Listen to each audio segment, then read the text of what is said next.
पश्चिम बंगाल में विपक्ष के लिए राजनीति कभी भी आसान नहीं रही है। ये हम नहीं, आंकड़े बताते हैं। और शायद यही वो वजह है जिसने टीएमसी के कांग्रेस में विलय की खबर को हवा दी है। लेकिन क्या वाकई टीएमसी का विलय कांग्रेस में हो रहा है? नमस्कार, आप देख रहे हैं न्यूज़ 18 का डिजिटल प्लेटफॉर्म। आपके साथ मैं हूं पारुल तिवारी। टीएमसी का संकट दिन ब दिन गहराता जा रहा है। सोमवार को टीएमसी के बागी गुट के सांसद स्पीकर ओम बिरला से मुलाकात करने जा रहे हैं।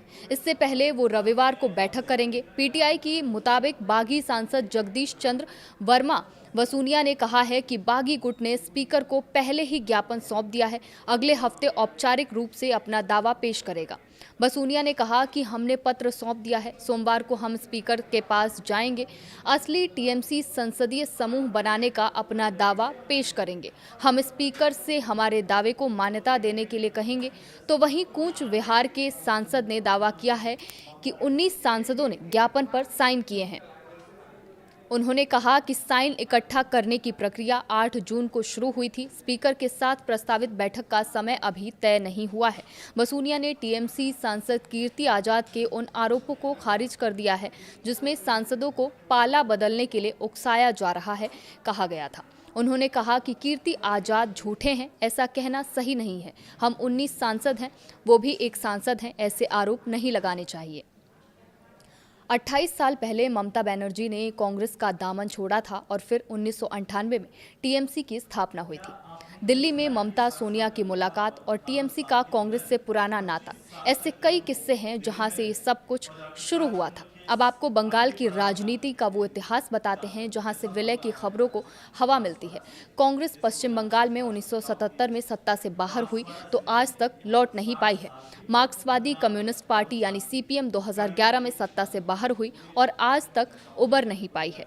अब तृणमूल कांग्रेस इस साल सत्ता से बाहर हुई और पार्टी अस्तित्व के संकट से जूझ रही है। ममता बनर्जी की पार्टी के कई विधायक और सांसद उनसे अलग हो गए हैं। विधानसभा में बागी गुट ने अपना नेता प्रतिपक्ष बना लिया है। दावा किया जा रहा है कि टीएमसी के 28 लोकसभा सांसदों में से 20 बागी हो गए हैं। कुछ राज्यसभा सांसदों ने भी पार्टी से और सांसदी से इस्तीफा दे दिया है। इस संकट के बीच ममता बनर्जी ने सोनिया गांधी से मुलाकात की है। टीएमसी महासचिव और ममता बनर्जी के भतीजे अभिषेक बनर्जी ने भी लोकसभा में नेता प्रतिपक्ष राहुल गांधी से मुलाकात की है। इन मुलाकातों के हवाले से बुधवार को ऐसी खबरें आना शुरू हो गई थी कि टीएमसी का कांग्रेस में विलय हो सकता है। हालांकि दोनों पार्टियों ने इससे इनकार कर दिया है। उधर कांग्रेस नेता जयराम रमेश ने बुधवार को एक्स पर लिखा कि कुछ मीडिया रिपोर्ट्स में सोनिया गांधी और ममता बनर्जी के बीच हुई मुलाकात को लेकर जो दावे किए जा रहे हैं वो पूरी तरह से गलत है। ये मुलाकात बेहद सौहार्दपूर्ण माहौल में हुई थी। दोनों नेताओं के बीच लंबे वक्त से व्यक्तिगत और राजनीतिक संबंध रहे हैं, इसीलिए बातचीत के दौरान कई निजी विषयों पर भी चर्चा हुई। तो वहीं पश्चिम बंगाल में कांग्रेस के वरिष्ठ नेता अधीर रंजन चौधरी ने कहा कि उन्हें किसी विलय या ऐसे किसी भी प्रस्ताव की जानकारी नहीं है, लेकिन उन्होंने संकेत दे दिया है कि पश्चिम बंगाल में राजनीतिक झटकों के बाद तृणमूल कांग्रेस का रवैया बदला हुआ दिखाई दे रहा है।